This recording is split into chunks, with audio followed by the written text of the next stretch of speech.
కొత్తిమీర పచ్చడి చేయడానికి ఒక పెద్ద కట్ట కొత్తిమీర, 4, 5 వెల్లుల్లి, 1 స్పూన్ మినపగుళ్ళు, కొంచెం చింతపండు, 2 టమాటీలు, పచ్చిమిర్చి, 1 స్పూన్ జీలకర్ర, 1 స్పూన్ నువ్వులు. ఇప్పుడు స్టవ్ మీద కడాయి పెట్టుకొని అందులో ఆయిల్ వేసుకొని మినపగుళ్ళు, జీలకర్ర, నువ్వుల్ని 2 మినిట్స్ ఫ్రై చేసుకోవాలి.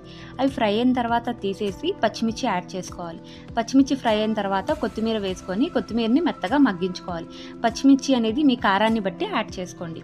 ఇప్పుడు ఇందులో టమాటీని యాడ్ చేసుకోవాలి. టమాటీని కూడా మెత్తగా మగ్గించుకోవాలి. ఈ రెండు మెత్తగా మగ్గించుకొని కొంచెం చల్లారిన తర్వాత మిక్సీ జార్ తీసుకొని అందులో ఇవన్నీ వేసుకొని కొంచెం వాటర్ యాడ్ చేసుకొని గ్రైండ్ చేసుకోవాలి.